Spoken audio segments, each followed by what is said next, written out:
म हिजो गाउँतिर आएँ। गाउँतिर आइसकेपछि के भयो भन्दाखेरि मेरो खातामा भएको जति पैसा छ सबै सकिसक्यो। त्यसपछि सेयर यसो घटिरहेको थियो, सेयर किन्नु पर्ला भन्ने विचार आइरहेको थियो। तर पनि के हो भन्दाखेरि गाउँतिर मोबाइल ब्याङ्किङ भएका मान्छेहरू चाहिँ खासै कोही रहन्छन् के।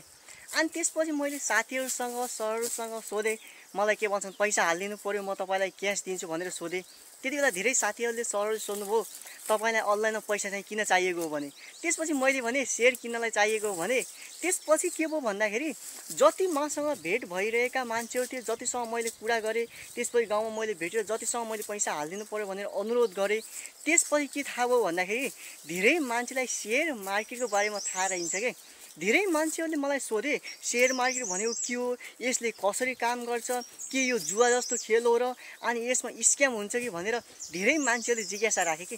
त्यसैले गर्दा मलाई के लाग्यो भन्दाखेरि जहाँसम्म अहिलेको अवस्थामा हेर्ने हो भने धेरै मान्छेहरूले सेयर मार्केटको बारेमा थाहा पाएका रहन्छन्। त्यसै कारणले गर्दा आजको यस भिडियो म तपाईँलाई सेयर मार्केट भनेको के हो, सेयर मार्केटले कसरी काम गर्छ र विशेष गरी हामीले चाहिँ सेयर मार्केटमा कसरी लगानी गर्न सक्छौँ र एउटा म विद्यार्थी भएको नाताले विद्यार्थीले चाहिँ सेयर मार्केट गर्नुहुन्छ या हुन्न त त्यसको बारेमा म तपाईँलाई सिकाउँदैछु। भिडियोलाई अन्तिमसम्म हेर्नुहोस् र यदि तपाईँले यस प्रकाशजी युट्युब च्यानललाई सब्सक्राइब गर्नुभएको छैन भने अहिले नै सब्सक्राइब गर्नुहोस्। विशेष गरी सेयर मार्केट भनेको के हो भन्ने कुरा सर्वप्रथम बुझ्न आवश्यक छ। सेयर मार्केट भनेको के हो भन्दाखेरि कुनै पनि कम्पनीको हिस्सेदार हुनुलाई सेयर मार्केट भनिन्छ। जस्तै सामान्यतया एउटा मान्छेलाई पैसा चाहियो भने के हुन्छ त एउटा व्यक्तिबाट ऋण लिन्छ। त्यस्तै गरेर सार्वजनिक कम्पनीहरूलाई ऋण चाहियो भने उनीहरूले के गर्छन् त जनताबाट ऋण लग्छन्। हो, त्यही ऋण लग्नका निम्ति उनीहरूले के गर्छन् त आइपिओ खोल्छन्। आइपिओ खोलिसकेपछि त्यही के हुन्छ त सेकेन्ड किन्ने काम गरिन्छ अनि बेच्ने काम गरिन्छ। अब विशेष गरी अब सेयर मार्केट भनेको कुनै पनि कम्पनीको हिस्सेदार हुनु, जस्तै आफूले कम्पनी नकिनेर पनि उक्त कम्पनीको मालिक हुन त त्यो कुरा त हामीले थाहा पाइसक्यौँ। तर हामीले बुझ्नुपर्ने कुरा के हो भन्दाखेरि सेयर मार्केटले काम चाहिँ कसरी गर्छ त।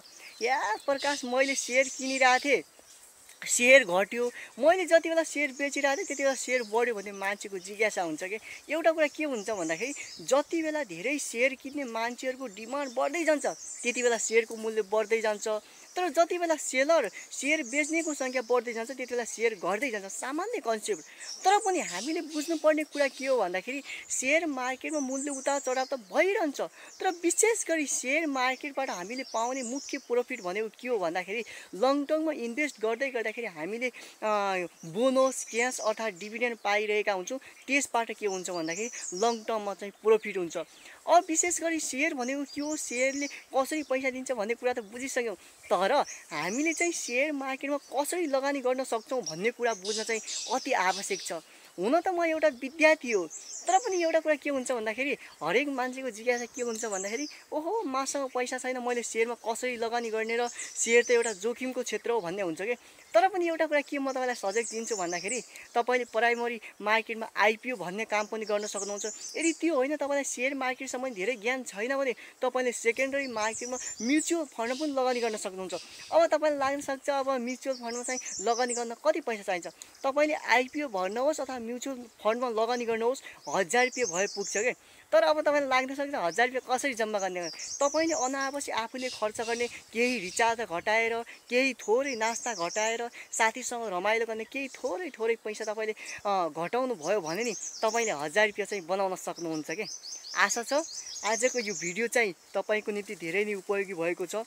यदि तपाईँले यस प्रकाशजी युट्युब च्यानल सब्सक्राइब गर्नुभएको छैन भने अहिले नै सब्सक्राइब गर्नुहोस्। यदि तपाईँ बिगिनर हुनुहुन्छ, यदि तपाईँले सुरुवाती चरणमा सेयर मार्केट भनेको के हो भन्ने कुरा तपाईँले सिक्दै हुनुहुन्छ भने तपाईँले त्यो पनि जानकारी दिन्छु।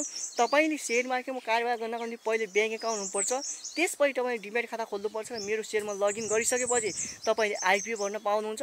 तर तपाईँ सेकेन्डरी किनबेच गर्न खोज्नुभयो भने चाहिँ तपाईँले त्यसपछि चाहिँ के भन्छन् ब्रोकर खाता खोल्नुपर्छ र टिएमएसमा चाहिँ लगइन गर्नुहुन्छ। यदि तपाईँले त्यो गर्नुभयो भने चाहिँ त्यसपछि चाहिँ तपाईँले कारोबार गर्न सक्नुहुन्छ। आजको यो भिडियो तपाईँहरूको निम्ति धेरै नै उपयोगी भएको छ। यदि तपाईँले सब्सक्राइब गर्नुभएको छैन भने अहिले नै सब्सक्राइब गर्नुहोस्। यहाँहरूको दिन शुभ बितोस्।